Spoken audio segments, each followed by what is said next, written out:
नमस्कार। द देसी अड्डा पर आपका स्वागत है। मैं हूं राकेश तिवारी। देखिए, गठबंधन की राजनीति में सब कुछ अपने मनमर्जी से नहीं होता। आला कमान चाह कर भी कई बार अपने चहेते नेताओं को टिकट नहीं दे पाते। ऐसे में बड़े बड़े नेताओं का टिकट पाने का सपना धरे का धरे रह जाता है। बिहार में विधानसभा का चुनाव है और कई नेता अपने अपने दल से टिकट पाने का सपना देख रहे थे, लेकिन टिकट वितरण से पहले ही एनडीए के कई नेताओं का सपना चूर होते हुए दिखाई दे रहा है। क्या है पूरा मामला? वे कौन कौन से नेता हैं जिनका सपना चूर होते हुए दिखाई दे रहा है टिकट वितरण से पहले ही?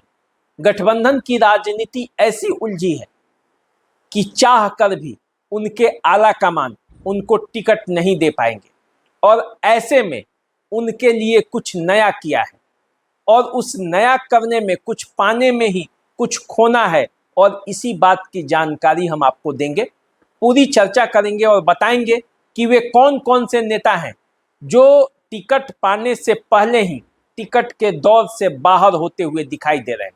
उनका पत्ता लगभग साफ हो गया है। तो चलिए शुरुआत करते हैं और आपको बताते हैं। देखिए, बिहार में नवंबर में चुनाव है और सबसे बड़ी चुनौती जिसके पास है वो एनडीए है, क्योंकि एनडीए में घटक दल ज़्यादा है। सबको ज़्यादा से ज़्यादा सीटें चाहिए अपने उम्मीदवारों को उतारने के लिए, और पार्टियां पिछले परफॉर्मेंस के आधार पर और पिछला जो गठबंधन है और जैसे सीट मिला था उसके आधार पर सीटों का बंटवारा करना चाहती है। तो जब गठबंधन के साथी बढ़े हैं तो कहीं ना कहीं एडजस्ट तो करना पड़ेगा। इसलिए एनडीए ने अब वैसे नेताओं को एडजस्ट करना शुरू कर दिया है जिनको पार्टी चाह कर भी टिकट नहीं दे सकती। वहां से या तो पहले से उम्मीदवार हैं या गठबंधन के साथी उम्मीदवार हैं। तो ऐसे में कई बड़े नेताओं का पत्ता साफ हो गया है, उनको टिकट मिलना मुश्किल दिखाई दे रहा है। और उससे पहले कि वे रुष्ट न हो जाए, इससे पहले कि वे खफा होकर पार्टी को छोड़ न दे, उनको विश्वास में लेने की कोशिश की गई है।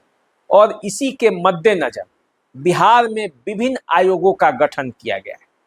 और जब आयोगों का गठन किया गया है तो लोगों को सुविधाएं दी गई हैं। अपने नेताओं को, किसी को अध्यक्ष, किसी को महासचिव, किसी को उपाध्यक्ष बनाकर किसी को सदस्य बनाया गया है ताकि वो पार्टी को छोड़ कर न जाएं और चुनाव में पार्टी के साथ लगे रहें। देखिए, अब हम चर्चा करते हैं कि वे कौन कौन से नेता हैं जिनका पत्ता साफ हो गया है लगभग। अब इसमें सबसे पहले यदि आप बात करेंगे तो सारण प्रमंडल ही नहीं बल्कि बिहार में एक बड़े नेता महाचंद्र प्रसाद सिंह, जो कांग्रेस के भी बड़े नेता थे, हाल के दिनों में वो बीजेपी में शामिल हुए हैं, वाया हम होते हुए आए हैं, सारण स्नातक क्षेत्र से चुनाव लड़ते रहे हैं। तो जितने दिन वो कांग्रेस में थे चुनाव वहां से जीत जाते थे, लेकिन एनडीए में आने के बाद चुनावी समीकरण ही ऐसा बदल गया है कि वो वहां से जीत नहीं पाते। अब वे विधायक के टिकट के दावेदार थे। वे चाहते थे कि पार्टी उन्हें कहीं ना कहीं से टिकट दे दे, लेकिन वो एडजस्टमेंट हो नहीं पा रहा था। ऐसे में महाचंद्र प्रसाद सिंह को सवर्ण आयोग का अध्यक्ष बना दिया गया और उन्हें विश्वास में लेने की कोशिश की गई। महाचंद्र प्रसाद सिंह इस बात पर मान भी गए और सवर्ण आयोग के लिए अब वो पूरी तत्परता से उसमें काम कर रहे हैं। तो देखिए, महाचंद्र प्रसाद सिंह का पत्ता लगभग कट गया है। विधानसभा चुनाव में उनको टिकट नहीं मिलने जा रहा है, ऐसा हमारे सूत्र बता रहे हैं। सूत्र जो बता रहे हैं उनके हिसाब से दिक्कत आ रही थी गोपालगंज जिले के बैकुंठपुर विधानसभा क्षेत्र में, जहां दो दिग्गज नेता आपस में ही टकराने के लिए बेताब थे। पिछले चुनाव में दोनों एक दूसरे के खिलाफ लड़ गए और नतीजा ये हुआ कि एनडीए के हाथ से ये सीट निकल गई, आरजेडी के पाले में चली गई। इस बार ऐसा नहीं हो, इसलिए उस सीट पर एनडीए एक ही प्रत्याशी उतारना चाहती है, किसी बागी को जगह नहीं देना चाहती है और इसके लिए ही तैयारी शुरू हो गई। और जब तैयारी पूरी हुई तो मनजीत कुमार सिंह को, जो कि बैकुंठपुर के पूर्व विधायक हैं, पिछले बार चुनाव लड़े और मिथिलेश तिवारी को हराने में कहिए तो पूरी भूमिका अदा कर दी। बीजेपी के टिकट पर चुनाव लड़ने वाले मिथिलेश तिवारी वहां से चुनाव हार गए 2000 के चुनाव में। इस बार भी दोनों तरफ से दावेदारी थी। बीजेपी की ये सीट थी, पिछले बार बीजेपी यहां से चुनाव लड़ा था, तो मिथिलेश तिवारी बीजेपी के कद्दावर नेता हैं, तो वे यहां से चुनाव लड़ना चाहते थे। मनजीत सिंह की भी दावेदारी थी। तो ऐसे में कहीं 2020 वाला समीकरण फिर से न जुट जाए, इसलिए मनजीत कुमार सिंह को आयोग में जगह दे दिया गया। बिहार नागरिक परिषद के उपाध्यक्ष बना दिया गया है मनजीत कुमार सिंह को। और बिहार नागरिक परिषद के उपाध्यक्ष बनने के बाद ऐसा माना जा रहा है कि अब जो बैकुंठपुर की सीट है उसके लिए बीजेपी का रास्ता साफ हो गया है। यहाँ से मिथिलेश तिवारी चुनावी मैदान में आसानी से उतर सकते हैं और उनका मुकाबला महागठबंधन के प्रत्याशी से हो सकता है। जनता दल यूनाइटेड ने ये रणनीति बनाई है। अब चुनाव के ऐन मौके पर क्या होगा ये नहीं कहा जा सकता। मनजीत कुमार सिंह ये छोड़कर क्या निर्दलीय प्रत्याशी के तौर पर चुनावी मैदान में उतर जाएंगे, ये आने वाले समय में पता चलेगा, क्योंकि अभी चुनाव में देरी है।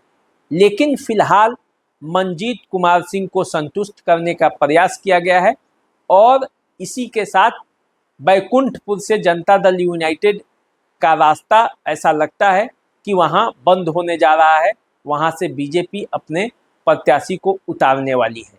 इस तरह की बातें हमारे सूत्र बता रहे हैं। अब देखिए, जो और सारंग के एक बड़े नेता है सलीम परवेज, उनको भी पहले ही बिहार राज्य मदरसा शिक्षा बोर्ड का अध्यक्ष बनाकर उनकी टिकट की दावेदारी खत्म कर दी। देखिए, सलीम परवेज भी चुनाव लड़ते रहे हैं, विधान परिषद के सदस्य भी रहे हैं और नीतीश कुमार के चहेते भी रहे, आरजेडी में भी वो रहे और आरजेडी के खिलाफ चुनाव भी लड़ा है। 2009 के चुनाव में वो छपरा लोकसभा क्षेत्र से लालू यादव के खिलाफ बीएसपी के टिकट पर चुनाव लड़ गए थे और 2014 का जब चुनाव आया तो जनता दल यूनाइटेड के टिकट पर राजीव प्रताप रूडी के खिलाफ चुनाव लड़े। तो इतने बड़े नेता हैं सलीम परवेज और उनको मदरसा शिक्षा बोर्ड का अध्यक्ष बनाकर उनको एडजस्ट कर दिया गया है। तो अब सलीम परवेज की राहें जो है वो विधायक के टिकट के लिए अब बंद हो चुकी है, ऐसा हमारा सूत्र बता रहे हैं। अब देखिए, आइए आगे, एक और बड़े नेता है, सोनपुर से चुनाव लड़ने की तैयारी कर रहे थे, बीजेपी के बड़े कद्दावर नेता है, पहले अन्य दलों में भी रहे और सोनपुर के राहर दियर, जो दियरा का इलाका है, उसके निवासी हैं। नाम सब कोई जानता है, बस भी चलता है, बच्चा राय बीजेपी के बड़े नेता हैं। इस बार वे चाहते थे कि सोनपुर विधानसभा क्षेत्र से उनको टिकट मिले, लेकिन सोनपुर से विनय कुमार सिंह हैं, राबड़ी देवी को भी पराजित किए हैं, लगातार कई बार वो जीते भी हैं, पिछला चुनाव वो हार गए थे। उनको हराने वाले रामानुज प्रसाद यादव, वो आरजेडी के नेता हैं। तो इस बार बच्चा राय चाह रहे थे कि बीजेपी का टिकट सोनपुर से उन्हें मिले, लेकिन अब उनका एडजस्टमेंट हो गया है, वो बिहार नागरिक परिषद के सदस्य बनाए गए। तो ऐसा माना जा रहा है कि बच्चा राय को एडजस्ट करने की कोशिश की गई है। सोनपुर से टिकट जिसे मिलना है, बीजेपी ने उसका मन बना लिया है। अब देखिए, एक और बड़े नेता है सिवान के, भाजपा के कार्यक्रमों में बढ़ चढ़ कर हिस्सा लेते हैं, जीरादेई के पूर्व विधायक के परिवार से भी आते हैं, बीजेपी के किसान प्रकोष्ठ से जुड़े हुए हैं, बड़े काम के नेता हैं। जीरादेई से इस बार टिकट के दावेदार थे और जीरादेई कहाँ है? जनता दल यूनाइटेड के खाते में है। पिछला बार यहाँ से जनता दल यूनाइटेड के प्रत्याशी चुनाव लड़ी थी। तो इस बार राजीव कुमार सिंह की दावेदारी थी, तो राजीव कुमार सिंह को बिहार नागरिक परिषद का महासचिव बना दिया गया है। अब इसी के साथ राजीव कुमार सिंह की जो संभावनाएं हैं टिकट की, उसको खत्म ही मानिए। सूत्र बता रहे हैं कि उनका भी एडजस्टमेंट हो गया है। वो सीट अब मानकर चलिए कि जनता दल यूनाइटेड के खाते में वो सीट जा रही है और इसलिए राजीव कुमार सिंह को एडजस्ट किया गया है। अब आगे यदि बात करते हैं तो आप देखते होंगे अक्सर पहले राजद में थे और नीतीश कुमार के सत्ता में आने के बाद वो नीतीश कुमार के सबसे परम भक्त नेताओं में एक हो गए, अरविंद कुमार उर्फ छोटू सिंह। छोटू सिंह को भी एडजस्ट किया गया है। वे भी इस बार टिकट मांग रहे थे, चुनाव लड़ने की तैयारी कर रहे थे, लेकिन उन्हें भी बिहार नागरिक परिषद के महासचिव बना दिया गया। तो अब ये देखा जाए तो कुल मिलाकर इन नेताओं को एडजस्ट करने का प्रयास किया गया है ताकि चुनाव में जब टिकट का वितरण हो तो कोई विरोध नहीं और कोई विरोध करके मैदान में न उतर जाए। तो विरोध को शांत करने का प्रयास किया गया है। पहले ही बीजेपी, जनता दल यूनाइटेड और अन्य सहयोगी दल हैं, उनके वैसे नेताओं को आयोगों में जगह दी गई है जो विद्रोह कर सकते थे। तो लोजपा, रामविलास, जनता दल यूनाइटेड, बीजेपी, आपका जो राष्ट्रीय लोक मोर्चा है, जीतन राम मांझी की पार्टी हम है, इन सभी के वैसे नेताओं को एडजस्ट करने का प्रयास किया गया है और उन्हें एडजस्ट किया भी गया है। जातीय समीकरणों को भी ध्यान में रखा गया है इन आयोगों को बनाते वक्त, ताकि कोई इसके बड़े नेता उस समय चुनाव में कोई गड़बड़ी न कर दे जिससे एनडीए का खेल खराब हो जाए। तो चलिए हम आपके सामने जब आएंगे आगे अगले बार तो और खबर लेकर आएंगे, कुछ नए धमाकेदार खबर लेकर आएंगे, आपको बताएंगे कि बिहार की राजनीति में क्या चल रहा है।